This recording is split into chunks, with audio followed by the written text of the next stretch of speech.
The sun has not risen yet. Darkness still hangs over the quiet farmland of rural. Oh, this is the kind of place where neighbors know each other, where doors stay unlocked, where nothing bad is supposed to happen inside a farmhouse in Tama County. Something unthinkable has just occurred. Ryan Cooper is dead. He is a farmer, a husband, a father, a man known for kindness and hard work. His body is found in the living room, slumped back in the recliner where he always slept, blood covering his chest, his face shattered by gunfire. 2 shots, both to the face. The house is silent except for screaming. A call comes into 911. A woman is hysterical. Her voice breaks apart as she tries to speak. She says her husband has been shot. She says she does not know who did it. Deputies rush to the scene. They expect confusion. They expect panic. They do not expect what they walk into. Ryan Cooper is still in the chair, blood pooled beneath him, and sitting on his lap, clinging to his body, is his wife. Karina Cooper is covered in blood, her hair soaked, her face pressed against his, almost nuzzling him. It is disturbing. It is unsettling. It does not look like shock. Officers try to pull her away. She resists. She screams. Her eyes are wide and fixed. Children are inside the house. They are crying. They can see everything. Police quickly move them away, but the image is already burned into their memory. Karina keeps yelling. She says someone broke in. She says she heard a loud noise. She says she thought something fell, but nothing in the house. Looks disturbed. No door is forced open. No window is broken. Nothing is missing outside the farmhouse. There are no footprints, no tire tracks, no sign anyone came or left. Even the family dog stayed. Kieta, a large aggressive dog known to bark at everything. Ryan Cooper had no known enemies, no feuds, no threats, no deaths. He was the kind of man who stopped what he was doing to help anyone. Neighbors describe him as gentle, reliable, trustworthy. This is not a place where murders happen. This is not a family people whispered about, yet here he is dead in his own home before sunrise. And as the sky begins to lighten, one question hangs in the air. If this was not a random intruder, then who pulled the trigger on why Karina Cooper is taken outside wrapped in a blanket, still shaking, still crying? Deputies try to calm her. They speak softly. They ask simple questions. They need to know what happened. Karina says she was asleep. She says Ryan always slept in the recliner. That was normal, nothing unusual. She says she heard a loud noise like something crashing, something falling. It startled her awake. She says she got out of bed. Her bedroom is on the first floor, not far from the living room. She says she peeked into the living room. The lights were off. Ryan was in his chair. She thought he was asleep. She says she went into the kitchen, looked out the window. She did not see anyone. She did not hear anything else. No footsteps, no doors closing, no voices. Then she says she went back into the living room.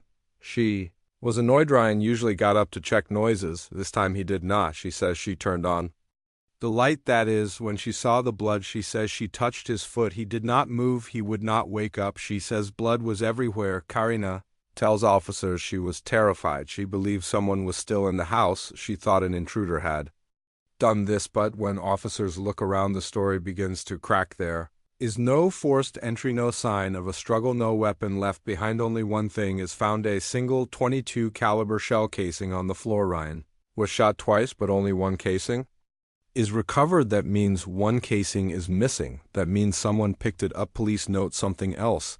The children were not harmed. They were asleep upstairs. Ryan usually slept with his oldest son nearby on the couch, but that night the boy was moved upstairs days earlier. Another detail stands out: the Doga, large aggressive Rottweiler known to react to strangers. The dog never barked, never growled, never alerted anyone. Karina insists someone broke in, but police cannot find proof, no witnesses, no physical trail, no explanation. Officers ask again, did you hear anyone leave? Did you hear a door? Did you hear footsteps? Karina says no. Investigators, the house tells a different story. If a stranger came in, killed Ryan and left, how did no one hear it? How did the dog stay silent? How did nothing else get disturbed? As dawn breaks over the farm fields, the question becomes harder to ignore. What if there was no intruder? What if the danger was already inside the house? Karina Cooper is brought to the sheriff's office.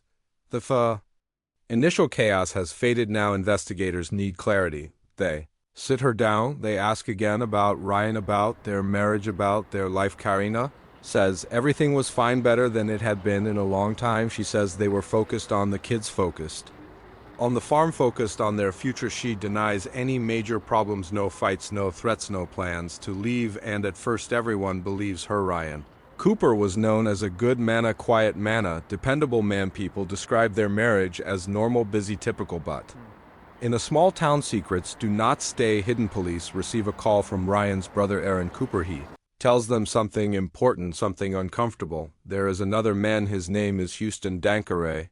Young farmhand, early 20-someone. Karina knows Welleran says there were rumors, Snapchat messages, arguments between Ryan and Karina months earlier. Investigators return to Karina, this time with harder questions. They ask about Houston. She reacts instantly. She says he is just a friend, like a little brother too young, nothing inappropriate. She admits there was a Snapchat issue, one message meant for someone else, something sexual, but she says it was a mistake. She says Ryan confronted her. She confronted Houston and it ended there. She insists nothing physical ever happened. Her reaction is emotional, defensive, almost angry. She seems offended that his name is even mentioned. Investigators take note. They speak to people around town. The whispers are everywhere. Houston's kids at Karina's house. Karina cutting his hair, watching his children. People notice, people talked in a town this small. Perception matters. Police bring Houston Danker in for questioning. He admits they talked on Snapchat. He admits the messages started months earlier. He calls it a friendship, flirting, nothing serious. He even tries to downplay himself, calling himself like a gay best friend, but his story does not sit right. Investigators ask directly, was there an affair? He avoids the word but admits the attention, the closeness, the emotional connection still there. Is no direct evidence tying him to the murder, no weapon, no confession, no physical proof, so police are stuck on one side, a grieving wife with no criminal past, on the other a young man surrounded by rumors but nothing solid, and Ryan Cooper, a man with no enemies, dead in his chair. As days turn into weeks, the case begins to stall, but beneath the surface something dangerous is still hidden, and technology will eventually bring it to light. As weeks pass, investigators circle back to Karina Cooper. They replay her statements. They compare timelines. They listen for what does not fit, and slowly more cracks begin to appear.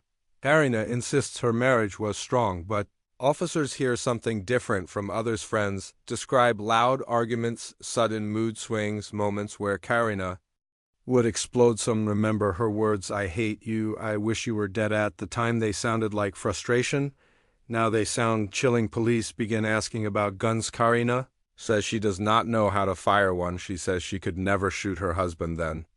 Investigators discover she has a permit to carry. The tone of the interview changes. Karina becomes defensive, voice rises, her breathing sharpens. She says police are accusing her. She says this is insane. She demands a lawyer. She stands up and walks out. Officers watch her leave with nothing to stop her. There is still no murder weapon, no eyewitness, no confession. The case begins to cool. Months pass, then a year. The town grows restless. People lock their doors at night. They whisper at grocery stores, how does a man get murdered like this and no one is arrested? Then police turn to motive. They look at money. Karina's hair business is struggling. Bills are stacking up. Ryan's focus is the farm, long-term investments, not luxury. Investigators find a life insurance policy more than $500,000. Karina is the beneficiary. She files a claim and collects legally. It means nothing, but combined with everything else, it raises suspicion. Police imagine a theory, a new life, freedom, money.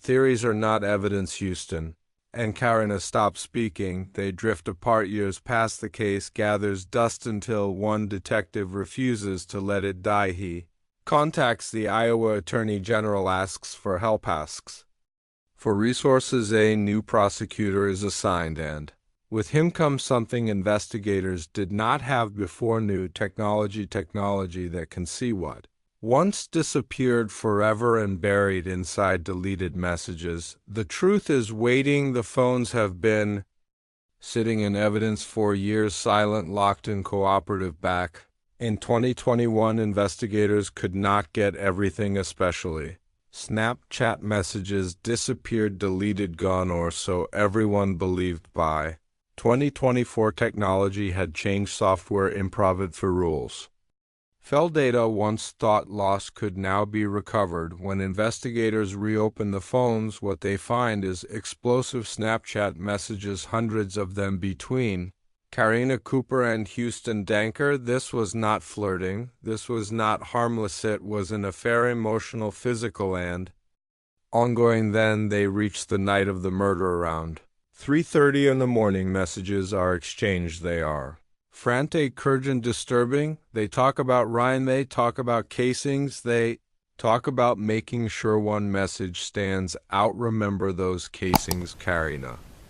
Response: go. Investigators freeze. Efforts were made to delete these messages, but the system saved them anyway. To detectives, is the smoking gun. It shows coordination, planning, intent. They confront Houston Danker. At first he hesitates, then he breaks. He admits, I've confesses. He says he helped. He says they planned it together. Then comes the weapon, a .22 caliber rifle. It had been passed around, hidden, almost lost. Eventually a co-worker turns it in. Ballistics matched the rifle, killed Ryan Cooper. Now everything connects: the missing shell casing, the silent dog, the moved child. This was not a stranger. This was a plan. After nearly 3 years' arrest, warrants are signed. Detectives go to Karina. She sees them coming. They tell her the truth. This is about your husband. She is arrested, charged with first-degree murder. Houston Danker is arrested shortly after. The town is stunned. The grieving widow, the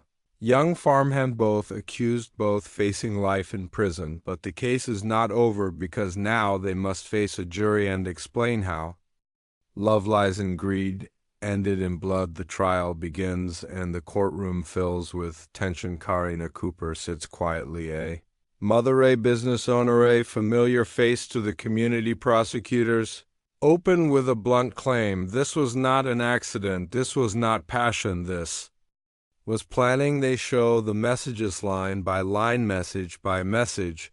They show the affair, the anger, the resentment. They remind the jury of the words, I hate you, I should shoot you in the face, words spoken months before, now turned into reality. Witnesses take the stand: friends, family, people who knew the couple. They describe Ryan, gentle, patient, devoted to his children. They describe Karina's outbursts, her temper, her threats. Then Karina testifies. At first she appears calm, normal, relatable. She talks about family trips, hobbies, camping, golf. She admits to the affair, calls it a fantasy, says she ended it. But prosecutors press harder. They make her read the messages out loud in front of the jury. She cannot explain them. She tries to minimize. She loses control. The mask slips. Houston Danker never testifies. His digital footprint speaks for him. Searches how to kill someone, how to get away with murder. The jury does not take long, just over 3 hours.